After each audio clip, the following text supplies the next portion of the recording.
harus kita lakukan selama 10 hari ke depan. Kita disunahkan untuk banyak hal kegiatan aktivitas ibadah kita, termasuk banyak berzikir, termasuk takbir. Zikir takbir itu bagian dari kesunahan jalan bulan Dzulhijjah. Terus nanti di menjelang Idul Adha juga ada puasa. Ada yang puasa 2 hari, ada yang puasa 1 hari. Yang 9 juga ada yang juga 8 dan 9. Monggo, ibu biasa melakukan 2 kali. Monggo yang halal. Saya sudah menyiapkan tadi materi tentang keutamaan mencari rezeki yang halal. Ada 7 yang halal itu yang membuat kita menjadi lebih baik. Yang pertama adalah keberkahan dalam kehidupan. Jadi orang yang mencari hartanya dengan cara yang halal itu dalam hidupnya berkah. Dengan yang lain, dengan di rumah tangganya.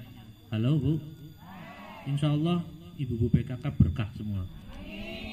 Berkah apa sih Bu? Berkah itu apa? Semakin bertambahnya rizki, semakin meningkat ibadah, iman kita, ketakwaan kita. Itu namanya berkah. Aja mung secuil sing penting berkah, aja mung kuwi manggoa sing akeh tapi berkah. Yang kedua, ini saya singkat, menjaga kehormatan dan harga diri. Ketika orang mencari rizki yang halal, insya Allah kita akan mendapatkan kehormatan dan harga diri. Karena apa? Yang kita dapat dengan tangan kita sendiri dengan cara yang halal. Tapi ketika mencari harta dengan cara yang tidak halal, maka kehormatannya hilang di mata masyarakat. Coba saja orang-orang yang mencari harta dengan cara yang haram, kira-kira ada harga diri enggak? Enggak ada, dicaci maki sama orang. Pokoknya kalau dengan cara-cara yang haram itu jelas tidak terhormat. Ini yang ketiga adalah menghindari perbuatan dosa dan maksiat. Ketika sudah bisa mengambil harta yang halal cara kerjanya, maka kita akan terhindar dari maksiat. Karena apa? Ternyata kalau kita selidiki, kalau kita survei, orang-orang yang hasilnya dengan cara harta yang haram itu di rumah tangganya juga semrawut. Kebanyakan begitu. Misal seorang suami mencari harta yang haram, pasti di dalam rumah tangga ada sesuatu. Cekcok terus, orang nyaman, terus apa mani? Gemerah terus, cekcok terus, tidak sepaham terus, akhirnya berantakan, artinya tidak pernah nyaman dan seterusnya. Itu ketika orang mencari harta dengan cara yang tidak halal. Yang selanjutnya adalah mendapatkan ridho dari Allah Subhanahu wa taala. Ketika kita dengan mencari harta dengan halal, maka keridhaan Allah pasti hadir di tengah-tengah kita.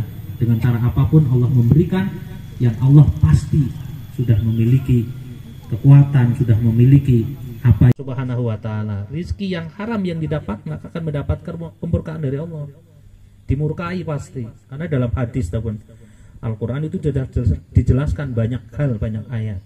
Hai orang-orang yang beriman, sesungguhnya meminum khamar, ya, berjudi, berkorban untuk berhala, mengundi nasib dengan panah adalah termasuk perbuatan keji dan termasuk perbuatan setan.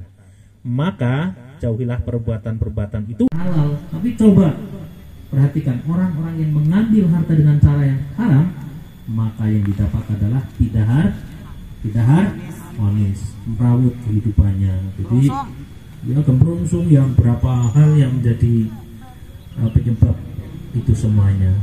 Yang selanjutnya, bagian yang kedua adalah bagaimana bahayanya mencari rezeki yang tidak halal atau yang haram. Yang pertama, bahayanya adalah kehidupan yang